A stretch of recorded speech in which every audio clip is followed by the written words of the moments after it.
Hello, everybody. We are live here on the Argo Visa YouTube channel. We'll give a few minutes for everybody to join, or a few seconds to get people in this live session. I'm Davis. I'm the director at Argo, and we're very excited to have Lisa here with us today. Lisa is a former consular officer, and she is also an Argo officer. Lisa, do you mind introducing yourselves to our audience today? Yeah, like I said, I'm a former visa officer. I was with the U.S. State Department for 13 years. During that time, I served in some really wonderful places like Indonesia, Sri Lanka, Iraq, France, and in Washington, D.C. And I've been with Argo for, I think, nearly 5 years now. Awesome. And on top of that, she's helped over 1,000 clients at Argo. So she is very experienced on both sides of the visa window, making decisions, but also helping our Argo clients. So before we begin, just going to go through a few important housekeeping items and what to expect for today. So to start, we're going to be going through some of our most asked questions and taking also some questions that were submitted ahead of time and making them general to everybody to give as much value as possible to you all. And then we'll have time for Q&A. So if you know you have a burning question that you would like us to answer, please drop it in the comments in the question field. Please just do it one time. If you do it more than one time, then we will not answer your question. So please just put each question one time, and we will do our best to answer as many questions as possible. With first starting with some of our top questions we receive to help you guys all start. So we're about to begin. One last request, if you could put in the comments where you're joining from. We'd love to hear where you're joining from to get an idea, again, so we can better tailor our information and continue to improve the content that we're providing to be valuable to you in your visa journey. So Lisa, let's get started and actually take a step back from the visa interview itself. Because when you go to the embassy or consulate, you're going to have a few things that happen before your interview. So do you mind, Lisa, sharing a little bit more about the actual process of showing up to the embassy or consulate and what an applicant may expect before they even get to that visa window? Yeah, I mean, your experience at the embassy or at a consulate can really vary depending on what country you are in. We have some really big embassies, in big shiny buildings with 30 consular officers there waiting to receive you. And then we have some really small posts that, might even be in a strip mall somewhere with just one officer waiting to greet you there. So it's hard to generalize kind of, what everybody's experience will be like, but there are some things that everybody will experience in common. And that is, when you arrive at the embassy, the first person you see is likely going to be security. They will, make sure that you're not bringing anything into the embassy that they don't want there. In almost all cases, they'll confiscate any kind of electronics, make you lock up phones, laptops, anything like that. And that's good to know in advance for two reasons. One is don't plan on showing the officer anything on your phone. If there is some document that you're determined for them to see, you should bring it in hard copy, print it out. And the second thing is you won't have that as a form of entertainment or, a way to occupy yourself while you're waiting in the waiting room. So I do think it's a good idea to bring magazines, books, something else to occupy your mind, because the second thing that most visa applicants will experience in common is long wait times. Even if they have a visa appointment, you're likely to be sat in a waiting room with other visa applicants waiting your turn, and sometimes the wait can be hours. And so it's important to have something to distract yourself with, because I think if you're just sat there anticipating this interview for an hour or two, anybody would start to work up a little bit of nervousness. So definitely bring something to snack on, something to read for that time in the waiting room. While you're in that waiting room, you'll probably notice that there's very little privacy. You'll be able to hear the conversations that officers are having with visa applicants, and you may be very aware that others can hear your conversation too. But I think just knowing that going in, not having that expectation of privacy can help, embolden you and make you ready to go into the visa interview to say what you've got to say. regardless of what others around you are thinking. Depending on where you're applying, you might see a lot of people ahead of you get refused. This can be psychologically jarring for people who are already nervous. So just know that their situation is not your situation. And just because they were refused doesn't mean that you'll be refused. Other than that, the first person that you'll likely speak to once you are called up is probably going to be a local staff member or a team member that's not a consular officer to make sure that you're there at the right place, the right time. If you are there for the type of interview that requires documents, then they'll make sure that you have all of your required documents. They'll take your fingerprints. This is a good time to ask any kind of administrative questions that you might have because they are not the consular officer and they are not the ones that are making a decision in your visa case. The thing to know, though, is even though they're not the consular officer and they don't have any authority over your case, consular officers do depend on their local team members for insights into culture. And it behooves you to be polite and kind as you would in normal life to that first person that you speak to, just as much as the consular officer. Then next, most likely, the consular officer will be calling you up. And at this point, I'd like to remind everybody that America is made up of a diversity of people. They may not look or sound like how you picture a typical American to sound or look like, but I assure you, if they're the visa officer in your case, they are American and they do have full discretion over your case. It would be a big mistake to then ask to speak to an American or insist on an American consular officer. If they're making the decision in your visa case, they are an American and they're fully authorized to make the decision in your case. The interview itself is short, oftentimes abrupt, sometimes, unfortunately, rude. The officer, depending on, what country we're speaking about, can have to interview up to 100 people a day. And so even though you might be expecting to speak with a diplomat, because that is what we are supposed to be, diplomats, the exchange isn't always diplomatic. Officers just want to make a decision as quickly as possible. They're trying to keep wait times down. They're under pressure to interview as many people as possible a day. After your visa interview, you will most likely get a decision on the spot. And there's kind of three outcomes in general that you can expect: approved, yay; refused, boo; or 221G for administrative processing, which you can think of as sort of like a temporary refusal. It just means that they're not ready to make a decision in your case at that time, and it can be for a wide variety of reasons. And a final decision can happen in a couple days or a couple years, depending on what the temporary refusal is for. But in the happy instance that you get approved, your visa and passport will be passed back to you, not immediately, but usually within a few days or a week. Different embassies and consulates have different processes. Oftentimes they contract out to private contractors to courier documents, passports, visas back to people. So that process really varies by embassy, and how quickly you get it back probably depends on their workload. So that's kind of a typical day, I think, for the applicant at the embassy. Wow, thank you, Lisa, for sharing all that. I think that gives a lot of context for people what to expect, especially and get nervous, or hearing or seeing what other people are experiencing can really impact, those moments right before the big and short visa interview, or likely short visa interview. So I think you touched on one really important piece is, okay, you could get approved. Yay, that's what we hope happens. Then there's the administrative processing, but then there's a refusal. As some of our people who are watching this may have experienced, a common refusal type is 214B.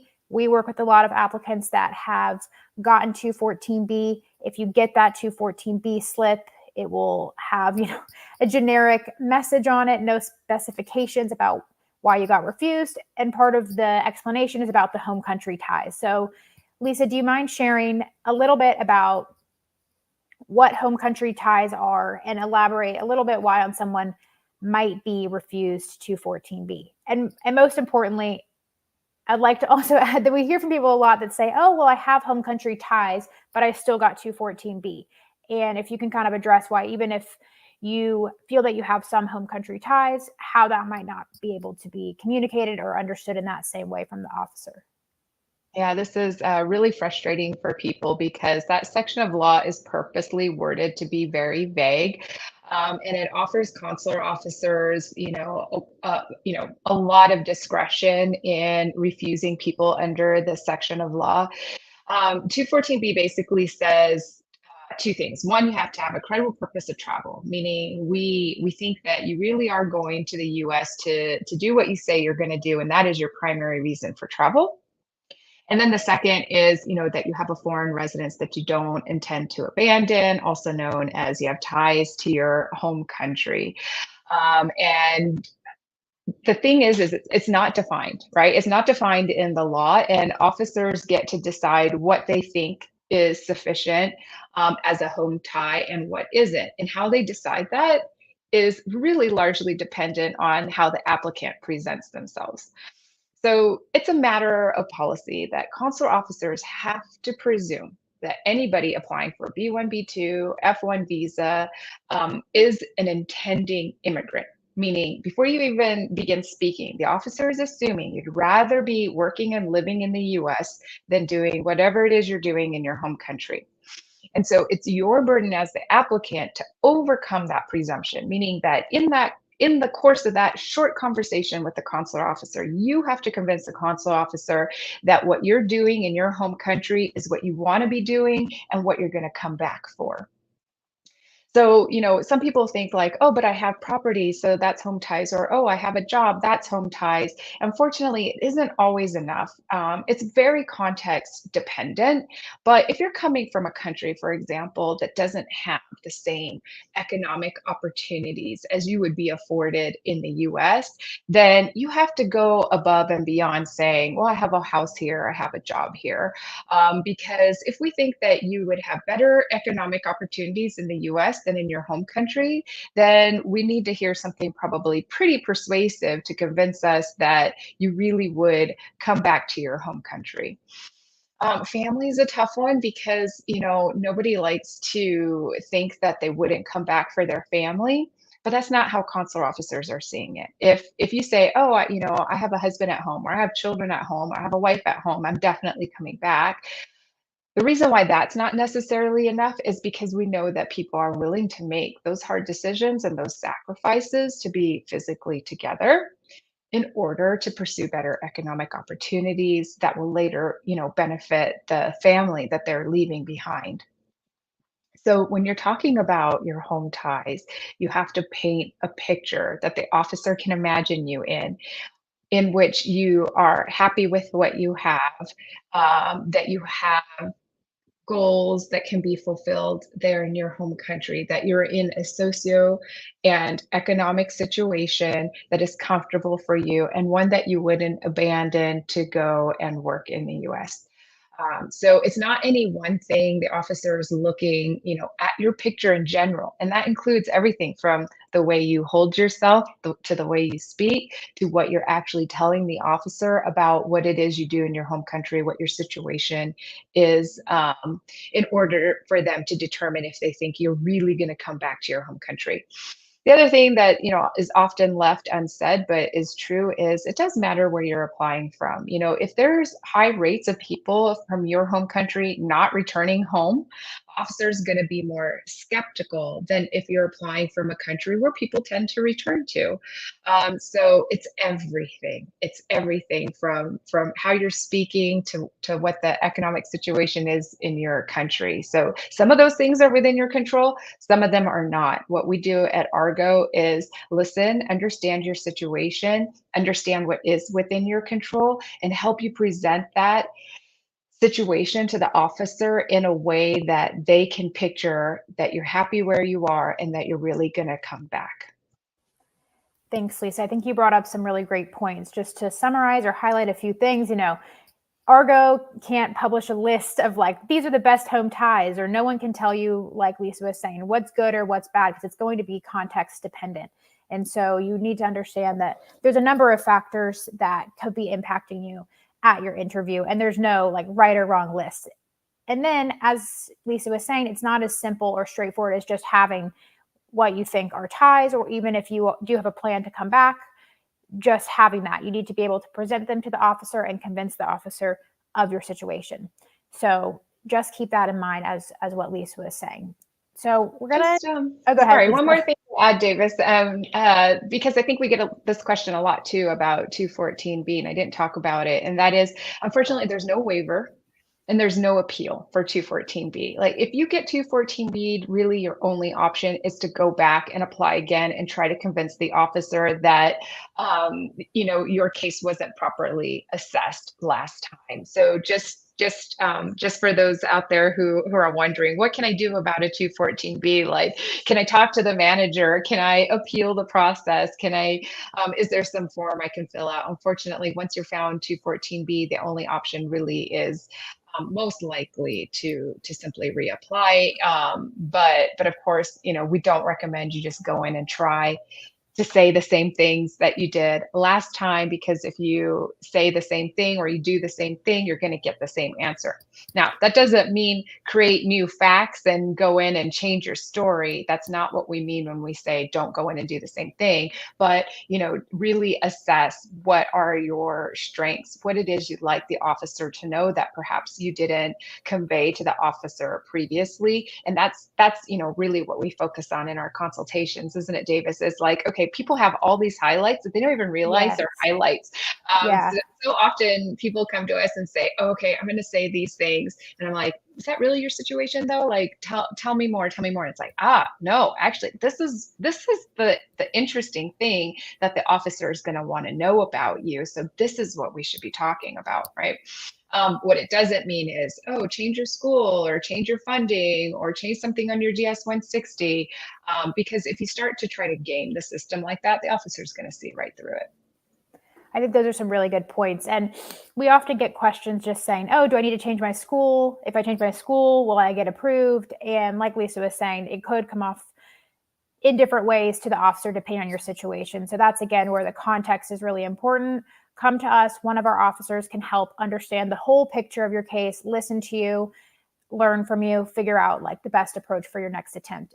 And, speaking of, I think this relates, just going to go ahead and answer one of these questions. Does my past visa denial affect a future visa interview? Right on the same topic. So I thought, Lisa, if you could go ahead and answer this question for the group. Yeah, absolutely. I mean, especially if we're talking about like the same category of visa. If you have, for example, a refusal for a tourist visa and later on you're applying for an immigrant visa, assuming that, you didn't commit any fraud and you just didn't quite get to, that level of qualifying for the tourist visa, that refusal is not going to hurt you later on down the line in an immigrant visa interview. However, the more common situation is, okay, I'm applying for a V1, V2 for the second, third time. I'm applying for a student visa a second, third time. Does the officer know what was said in my previous interview? Does it hurt me next time? And the answer to both those questions is yes. The officer knows what you said in your previous interview, because the officer who refused you took notes and explained what they heard from you and their reasoning for their decision. And it is taken into consideration, for your next visa interview. So if you're inconsistent, if one day you say, you're definitely going to come back because you dream of being a pilot, and then a week later you say, no, I'm definitely coming back because I dream of being a ballerina, they're gonna know that you're telling a different story. How much that second officer knows, though, really depends on how much the first officer wrote. And that can really vary officer to officer, how much they put in their notes. So, on the flip side, you don't want to assume that the officer already knows some of your highlights. You do want to come in and present that again, just to make sure that the second officer knows the full story. It's important to know, though, with every refusal, it gets harder and harder and harder, because, when you're before that third or fourth consular officer, you're asking them to disagree with the judgment of their colleagues who refused you before. And they're unlikely to do that. The default is for them to trust in their colleagues, believe that they made the right decision. And so it's incumbent on you, the applicant, to explain why they should make a different decision today. And so, it's not like, oh, I'm just going to try my luck again, see if I get a nice officer this time. Nice officers, unfortunately, seem to be getting more and more rare these days. But even if you get a nice officer, if you come in and you just present yourself exactly the same way you presented yourself when you were refused, you're not giving that nice officer anything to work with, any reason to disagree with her colleague, and in all likelihood, you'll get the same response. So, at Argo, we work with a lot of clients who have previous refusals. Of course, I wish people would come to us before they get refused, because that's easier. But usually, oftentimes people have already been refused before. And so what we do is we look at, okay, what happened in your first interview? What did you say? Okay, here's my educated guess as to why you were refused, so that it's clear, that this is what we need to overcome. This is the part that we need to explain. This is the weakness in the case. And so after kind of identifying, okay, this is the problem, then we work on, okay, what's the solution? Awesome. I think that's super valuable and helpful for everybody watching, especially if you've had a refusal, and also, I guess, as a bit of a warning to try your best to avoid a refusal. So I think that, Lisa, would you mind sharing? So, we actually saw a comment just this week on YouTube, someone saying, "Oh, I wish I found you before I got refused." Could you share a little bit more about maybe a few signals or things that an applicant should be aware of and prepared for if maybe they do need to work with Argo before their first visa interview, to really ensure that they're putting their best foot forward and doing what is in their control before their visa interview? Like, what are some of those signals that you might need some extra preparation or confidence building, or working with a professional at Argo to help you? I mean, the first sign that you should work with Argo before your very first visa interview is if you come from a country where refusal rates are high. So, these are the countries that, have big consular posts. They're churning through, thousands of applications. They're really only giving people one or two questions.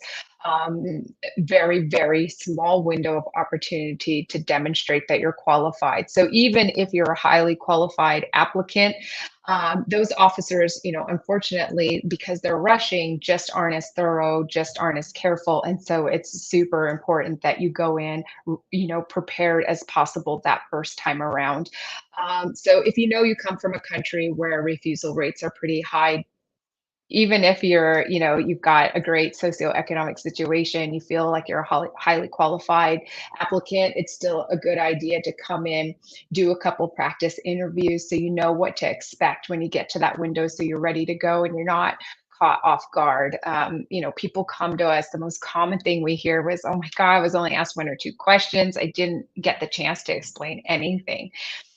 Qualified applicants get refused all the time. I mean, that was kind of the whole genesis of Argo, is how can we help people who are actually qualified for their visa demonstrate that they're qualified for their visa and not get, um, you know, uh, the rug pulled out from under them during the visa interview. So that's sign number one. Yeah. Sign number two is, if you're young, you're single, the whole world is your oyster. I mean, we're all envious of that, of one being in that position, that point in their life. It's a great thing, except for when it comes to your visa interview, because that goes back to our earlier conversation about demonstrating those home ties. Now, just because you're young and single doesn't mean you're not tied to your country. It doesn't mean you're not optimistic about the opportunities that await you in your home country. And so there's definitely things that we can learn about you, that you can present at your visa interview, that would help you overcome 214B. But If you're young and single, probably a good idea to be extra prepared.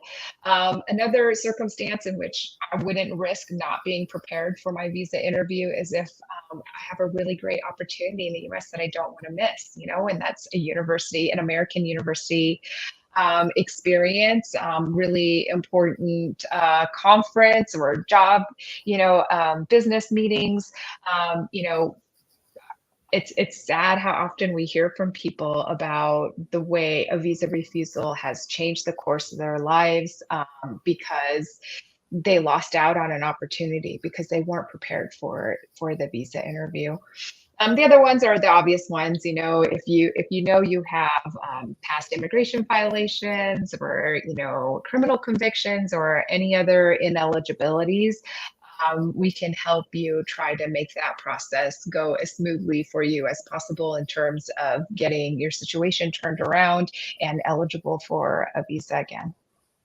Yeah, thank you for sharing, Lisa. I think, as she was noting with the second piece, you might have more to describe at your interview to explain, why you're going to return to your home country, or explain something that's maybe atypical that an officer is going to need to address or get to the bottom of before feeling confident in approving you.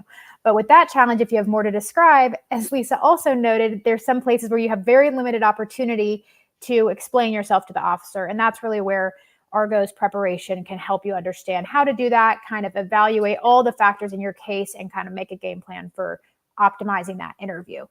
There's, as we've been discussing and highlighting throughout this conversation so far, there's not a lot in your control at the actual interview itself. Like, you don't know what questions the officers are going to ask. You may have an idea, you may have some guesses. You don't know how many questions they're going to ask. So that's really where having a plan is super important. So the questions is something we get a lot of questions about. What is the officer going to ask me? How do I answer this question? How do I answer that question? Is this a good answer to this question? Well, it's very difficult to answer that, especially maybe you come up with a wonderful answer that one of our officers says, oh yeah, that would be a great response.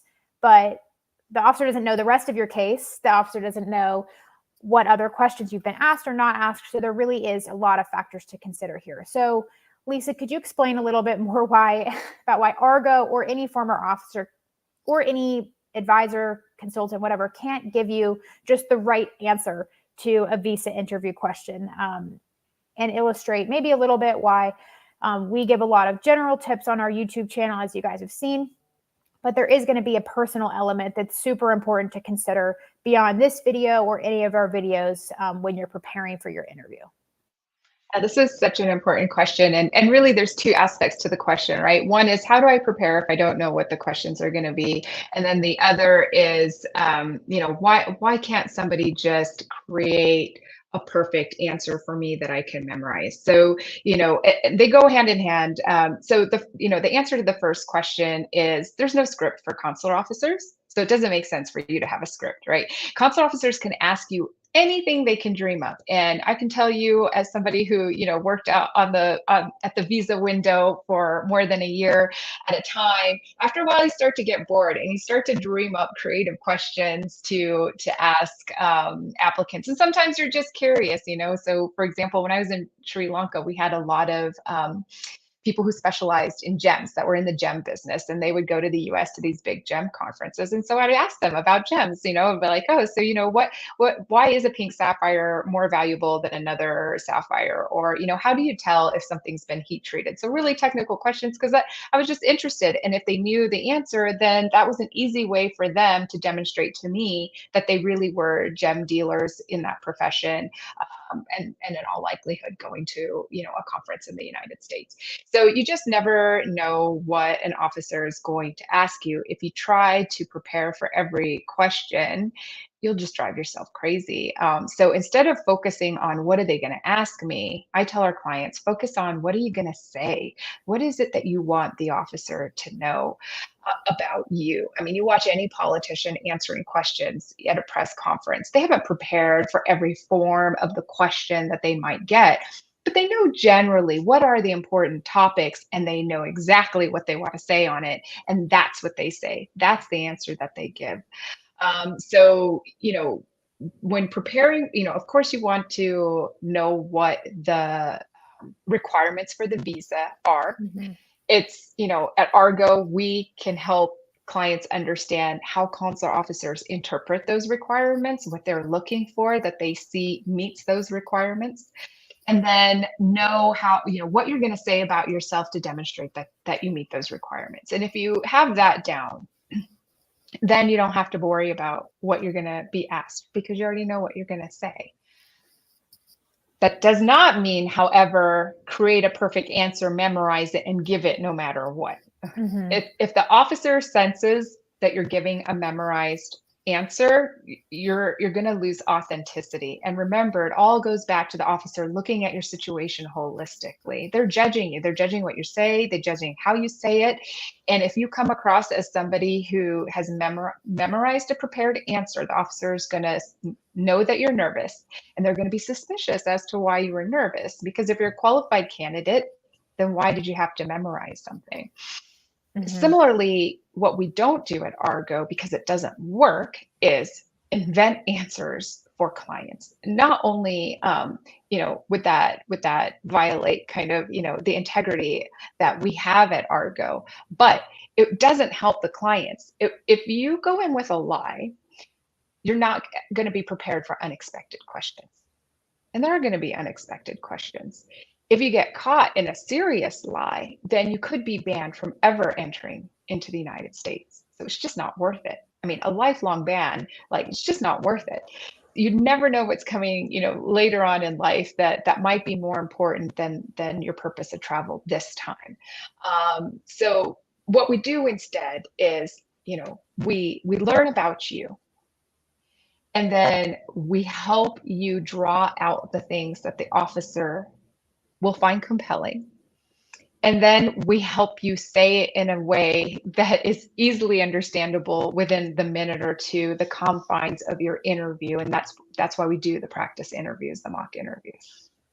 That makes a lot of sense. It gives a lot of background and context to maybe what to expect or just how to better prepare. And it relates really well to this question we received, which is how can you present yourself in a natural way and not sound rehearsed? Because it is kind of a contradiction. We're saying practice, we'll help you practice, but also don't memorize. So it is a tough balance to kind of find the middle. So what do you think about this, Lisa?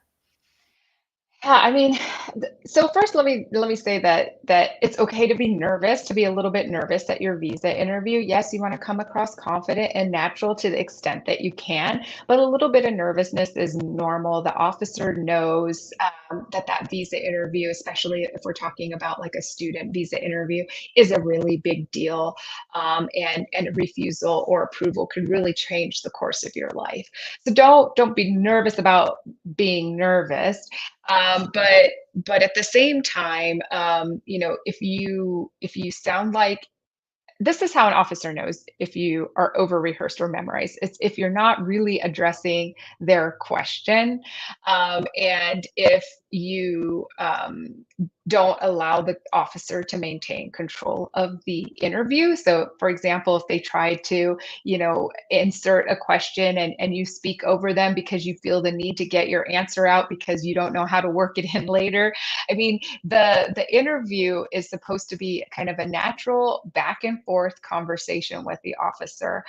And so if you come in with a 1 minute long scripted monologue, it doesn't matter how perfectly crafted that speech is, it's not going to work, because the officer is going to know that you're over prepared and be suspicious about your reasons for being over prepared. Makes a lot of sense. So, if you guys have watched our YouTube videos before or have follow us on any other social media channels, you'll see we share a lot about the B and F visa types. Those are two of the largest visa types, but also, as you probably know, there's a whole alphabet of visa types. And in the chat so far with the questions, there's been a handful of questions about other visa types aside from the B and F visa, particularly the J visa. I saw a question about the C1D visa, about the F2 visa. So, it's going to be hard to touch on every single visa type in this session right now. But Lisa, do you mind sharing a little bit more about how officers generally understand visa types outside of those two very large categories of B and F visa, such as J, or F2 is another one I saw in the chat. O visa, what should these people know generally? Yeah, I think people would be shocked to know how little training consular officers get before they're put at the visa window and allowed to make these decisions. The other thing to know is that visa officers usually aren't also attorneys, and there are many, many visa types out there, and they all come with their own set of requirements. The vast majority of visas that officers are adjudicating are the B1, B2s. And then the second most common would be the student visas. They know those backwards and forwards. But if you're applying for a different category of visa, the officer, may not be familiar with the requirements of that visa. And no, they're not doing their homework the night before and, reading up on it and preparing for your visa interview. That's what you should be doing, because the officer will just be quickly scanning the requirements, and depending on you, to talk about why you're qualified for the visa. So it's really important, if you're applying for a category of visa that's lesser known, that you know what requirements are and that you're demonstrating that you meet them. You want to make the job as easy as possible for the officer to come to the conclusion that you meet the requirements for the visa. So just know, if you're not applying for B1, B2, or F1, that the officer could be brand new. All those people working at the window are not always, but oftentimes in their first role as a diplomat or second. So first or second assignment ever as a diplomat. So you could be, as far as you know, talking to somebody who's been with the State Department for less than a year, just fresh out of training, and you want to make their job as easy as possible for them to say yes. I think, So oh, yeah, go sorry. ahead. So I was just gonna conclude by saying, at Argo, our officers are highly experienced. They've been with the State Department for many years. They've conducted thousands of visa interviews. And if you come to us for help with a different category of visa, we will know the requirements, and we will help make sure that you're demonstrating to the best of your ability that you meet those requirements. Yeah, and that's the beauty partly of our team and Argo as a whole, because we have, a whole group of former officers that have worked around the world in every region of the world, but also have various specialties and experiences in, like I said before, the whole alphabet of visa types, non-immigrant visas, immigrant visas, every single one. So don't worry, if you come to us, you'll be in good hands, and we can help you. I think another important thing Lisa touched on was, okay, you want to make the job as easy as possible for the officer to give you an approval. And that also kind of goes to an overarching theme that's been reoccurring in this conversation, is doing what you can in your control. And so that's a really important part of the interview. There's definitely challenges you may face the interview, maybe some things that are not ideal about the US visa interview process, but it is what it is. So you need to do what you can that's in your control. And that's something we really like to focus on here at Argo. Along with that, I saw this great question, which is something else we love to help people on, which is impressions. First impressions, making sure the officer, you want to start your interview off strong. The first question is important, but beyond that, there's other ways that the officer may be making an impression about you. Lisa, do you want to answer this question about impressions of the officer?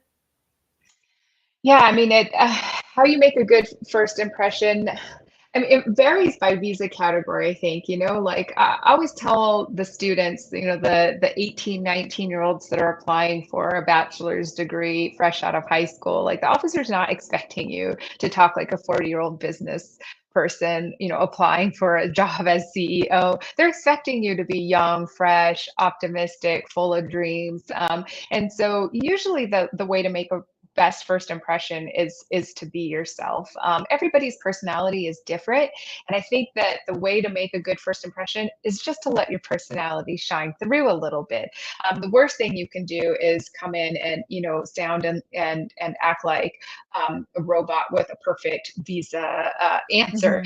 Mm-hmm. So if you have a bubbly personality, go in, be bubbly. If you're a serious person on a serious business trip, present that side of yourself. So it really depends, I think, on the situation, what your natural inclinations are. I mean, I'm always counseling my clients, like, slow down, because when you speak slowly, you sound more confident and more authoritative.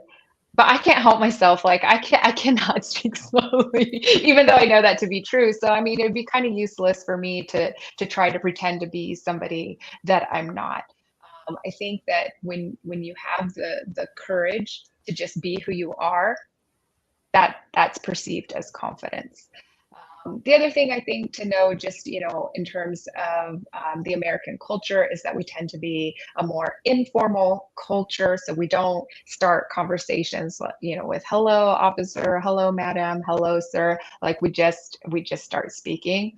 And so, I think even though it's considered polite in a lot of countries, well, it is polite, right? But for some reason, we as Americans, we see it as a power imbalance if you refer to us by title, sir or madam. So just go in, talk as if you're talking to an equal, and be yourself. That's the best way to make a good first impression. Awesome. No, that makes a lot of sense. And I think that relates a lot to this question, how do you make the officer believe you? Just to highlight, this connects a lot to what Lisa was just saying. And also something we've been talking about throughout the conversation as well is like, it's going to be personalized and context dependent. But Lisa, do you want to answer a little bit more about what you think of how to make the officer believe you? I think and this doesn't mean talk more, but I think the more specific you are, the more believable it is. So, if you say, for example, if you're a student and you say, well, I want to go to university in the US because America has the best universities in the world, so I can come home and pursue my ambitions and my goals. I don't know whether or not to believe that, right? It could be true, it could not be true. It's really general, it's really vague. It's something that any students can say. Any student can say that, right? Whereas if you say, you know what, I want to go to the University of Washington because they have one of the best programs in public administration. My goal is to return to my country and get a government job because what I really care about is how health policies are not currently serving our population. I didn't say that many more sentences than in the first example, but it was so much more believable because it was specific. So I think being, crystal clear with the officer about why you want to travel to the U.S. and why you're going to come home is the best way to be believable. In addition to all the other tips. Yeah, no, that's a great tip. And it again goes back again to the whole personalized factor. Like you need to show your personal self and what's different about your case. So talking a little bit about, this is a great question. Will the officer have an idea about educational loans and how can that affect their decision? And I want to take this question one step further because loans is a question we get a lot about in asking, is this a red flag for the officer? And so I think this is a good opportunity, Lisa, for you to share a little bit more about what maybe a red flag really means. Is this, how could you think about red flags at your interview if there's something in your case you may have heard was a red flag from a friend, a colleague, maybe unsure who's shared this as a red flag, but if you can maybe answer this question, Lisa, and then expand a little bit on the rest. Yeah, I mean, first I want to acknowledge that most American students take out loans in order to attend university. So it's a bit unfair of us to be passing, as consular officers, to be passing judgment on people who need loans in order to go to the US. But, even though we look at it as one piece of the bigger picture, it's not necessarily a red flag. What they want to know is, does it make financial sense for somebody in your situation to be spending this amount of money, whether it's your mom's money or through a loan, to get an education in the US to go home to do what you want to do? If you get accepted into Harvard and your parents don't have money and you take out a loan to go to Harvard so that you can come back and be the next Jeff Bezos of your home country, they're not going to hold it against you that you took out a loan. Mm-hmm. But if you're in an economic situation where you had to scrape and scrimp every last dime to get a very expensive university degree in the US for an unclear purpose in your home country, then the officer is going to assume that that only makes sense in a situation where you're actually going to plan to stay in the US and pursue economic opportunities there. And even though, I'm of the personal opinion, I'm sure you're of the personal opinion, Davis, that we should welcome students who've come and gotten a higher education in the US to now, benefit the US economy. Unfortunately, that's not what the student visa is designed for. It's designed for people to come to the US, study, and then go back home. And so if you taking out a loan only makes sense if you don't go back home, that's when it can hurt you.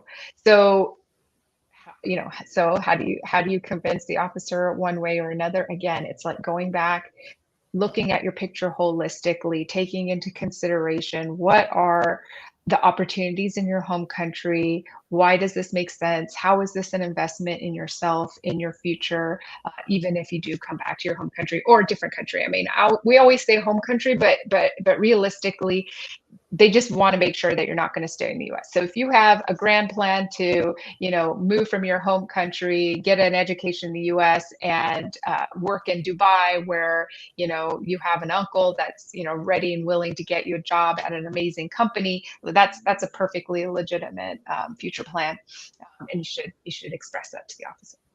Awesome. I think that similarly, there's a handful of questions about people having gaps in their studies. Would this be considered a red flag? Is this kind of a similar mindset about how people should address this or be prepared for this at the interview? Yeah, I mean, I think an easier way to think of these things are yellow flags. There's really no such thing as a red flag. If there was such thing as a red flag, they just say don't apply. Like if you've Yeah. got a cap, you're not qualified for the student visa, don't apply, because I mean backlogs are so bad right now, that they're only agreeing to interview all of these people because they are willing to be convinced that you're Yeah. qualified for the visa. So if it was as simple as, oh, you've taken out a loan, you're not going to get a visa. If you have a gap in your educational record, you're not going to get a visa. They would just tell you not to apply. So just to clarify, is it a yellow flag? No, but it's something that warrants explaining. I think it's, if you're an 18-year-old and you've got a 4.0 GPA, or, excellent scores on your A levels, and you've been accepted to a great university in the US, there's not much explaining needed there. I know why this makes sense for you at this point in time in your life.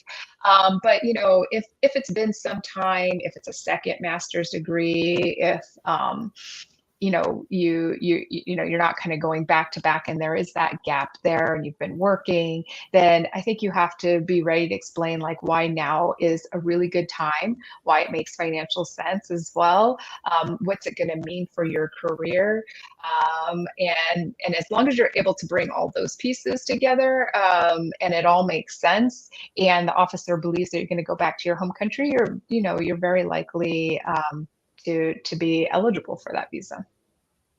Awesome. Thanks for sharing, Lisa. And, there's a handful of questions in this chat about similar things like, does blank situation lead to a refusal, or how will blank affect your interview? And a lot of these questions are about things that people might think are a red flag, such as having low scores. And I think Lisa illustrated a super important point here, is that maybe, it's not a disqualifier, that you're still able to apply, and maybe think of it more as a yellow flag, or even just a hurdle in your case. Often we're talking about these as hurdles in your interview. So you need to make sure that just because you've heard maybe it will be a challenge doesn't mean you're going to automatically get refused. Something else we often hear about is, oh, I have a boyfriend in the United States or a girlfriend in the United States. Does this mean I'm automatically going to get refused? These are things you need to, or you should consider coming to Argo with, to help you figure out, okay, what does this mean in the context of the entirety of your case beyond this one factor? How are you going to explain this to the officer in a limited time? Because these are all things that may be hurdles for you or challenges, but they don't necessarily mean an automatic refusal. And that's really where strategy, having a plan, practicing, and figuring out where this fits into the big picture is really important, because all these small things in your case are going to be addressed holistically, likely by the officer. So just some things to keep in mind if there's anything that you asked about, maybe something that you thought was a red flag, think of it as a hurdle or a yellow flag or something along those lines.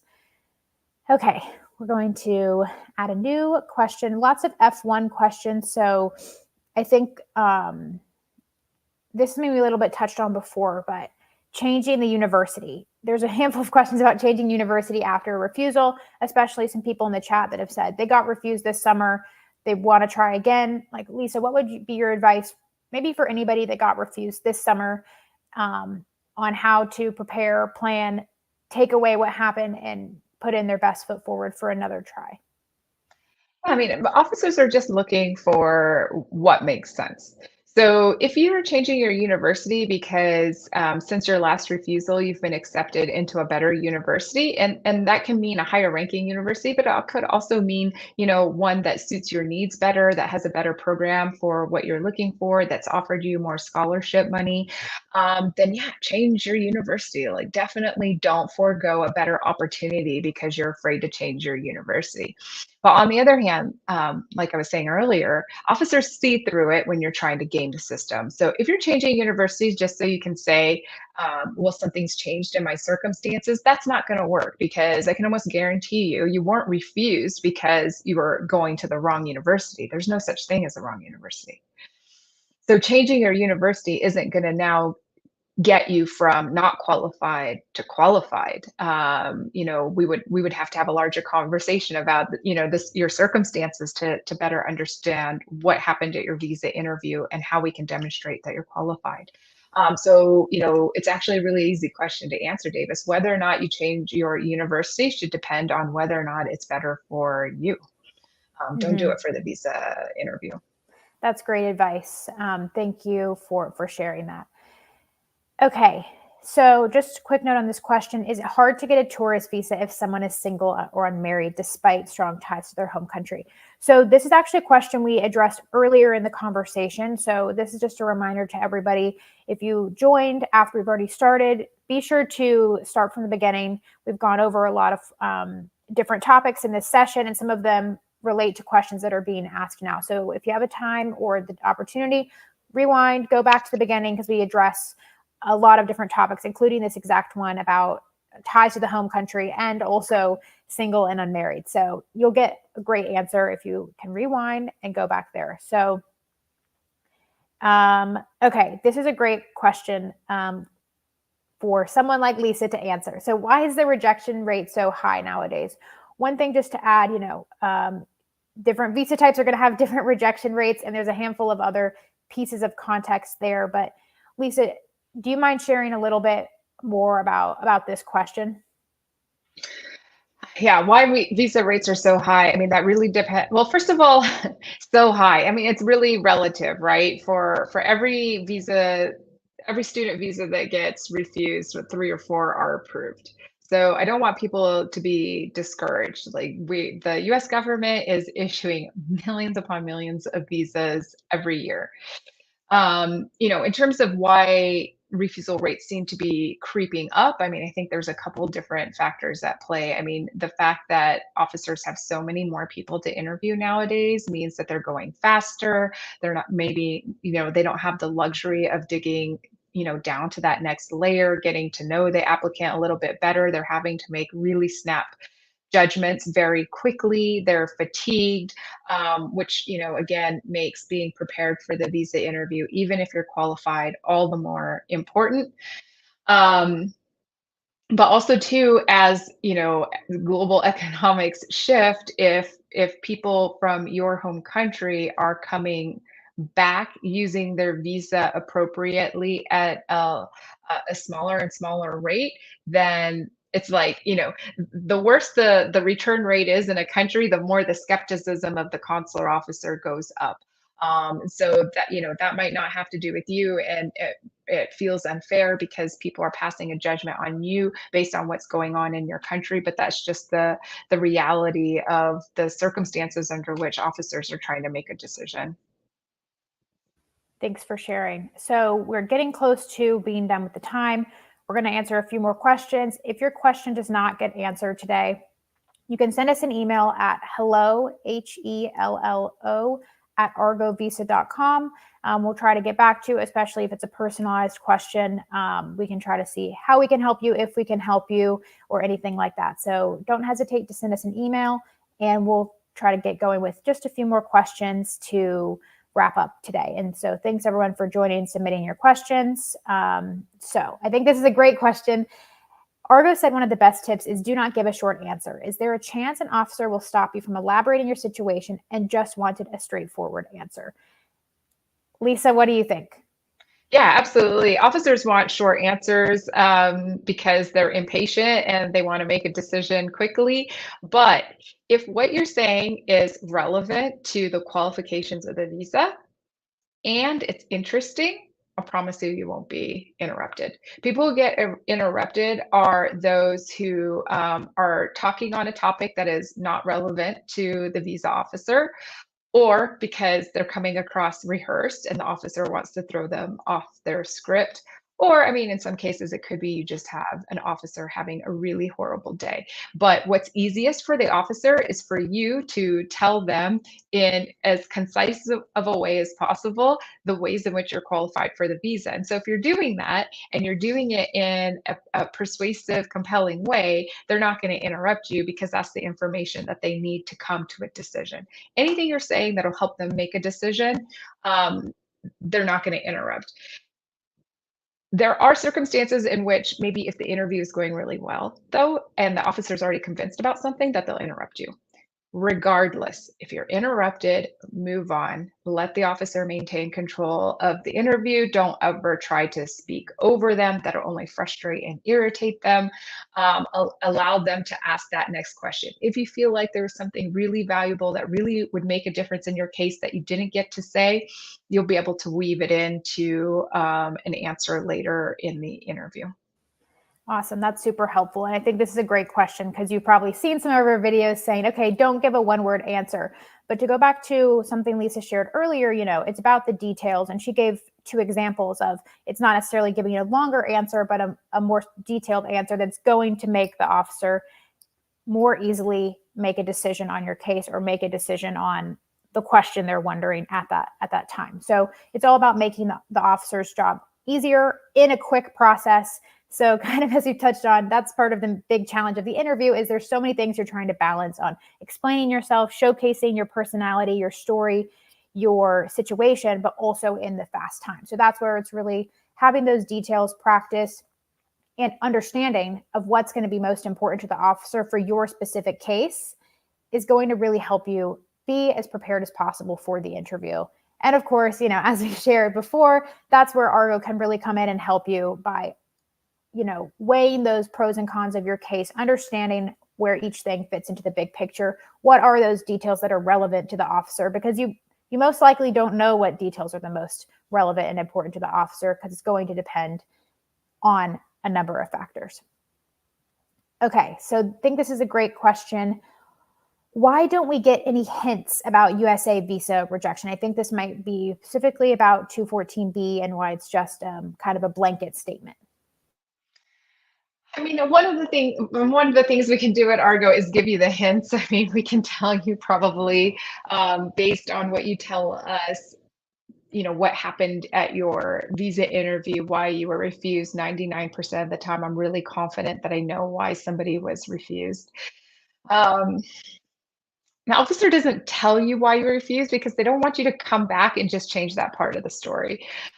Because they are making a decision based on how they feel about you. Ultimately, at the end of the day, it's, do I believe, like I said, you can have every topic, you can have the perfect answer, but the officer, if they just feel like you're not being genuine, if they feel like something's not right, that there's something you're not telling them, refused. Okay, so what can they tell you about why you were refused? Sorry, I just don't believe you. Sorry, I just don't like how you're presenting your information. They can't, right?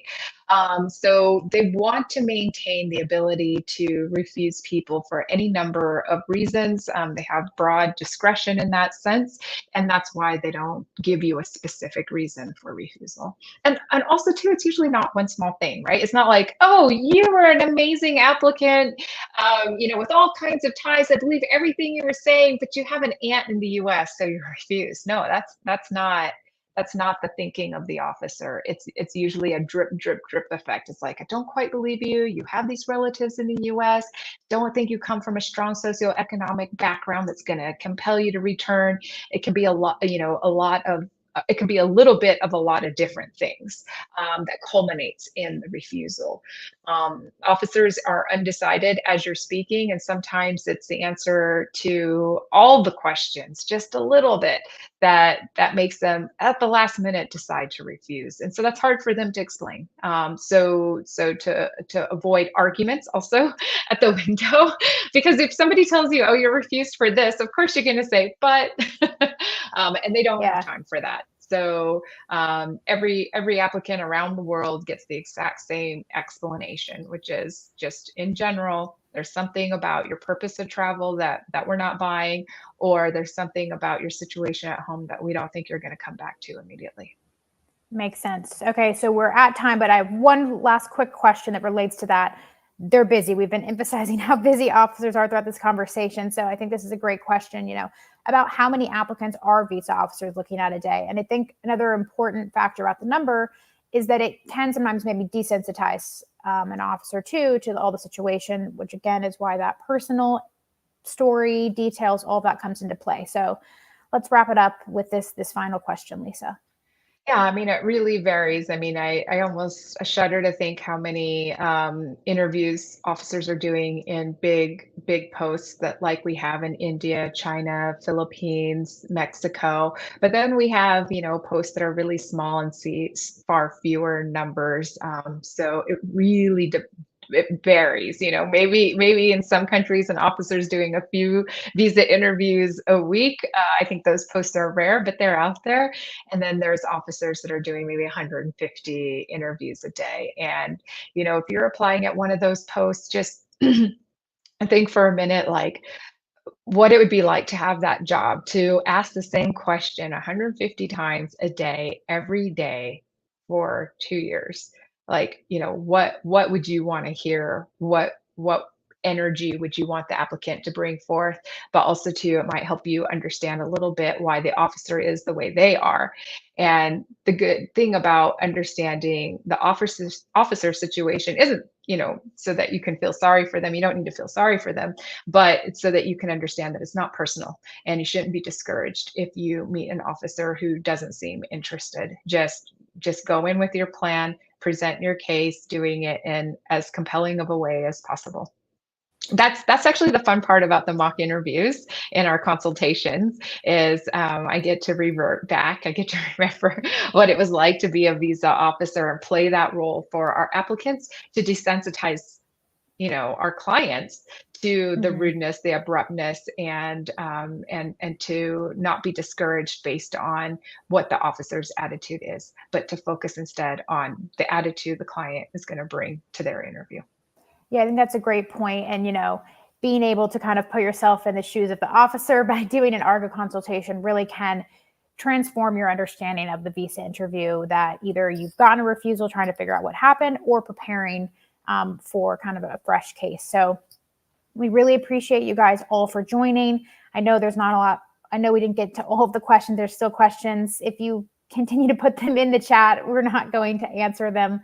I'm sorry, we're out of time, but feel free to send us an email. Like I said, I'll type the email in the chat at hello@argovisa.com. Someone on our team will get back to you. If you're looking for personalized insights, as we've stated a lot throughout this conversation, context matters, personal situation matters, presentation matters, and all those factors are really why we have the consultation and our service the way it is, because that is what can really make a difference in your case. So we didn't just make this service this way for fun. It's aimed to help you guys as much as possible and give you the insights you need to really transform your case. So reach out to us. And if you're looking, again, for personalized insights, you should consider booking a consultation with one of our officers. You may even be matched with Lisa or one of our other many talented, experienced officers, depending on the specificities of your case. So with that, Lisa, do you have anything else you'd like to add? Nope, just yeah, I would love it if we could work with as many people as possible to help them, pursue their aims in the U.S., whether it's a university program or the vacation of a lifetime. Wonderful. Well, thank you so much, Lisa, for your time. And thank you, everybody, for joining. We hope to be in touch with you. And thank you for following along on our page, and see you in the next video. Thank you, everybody.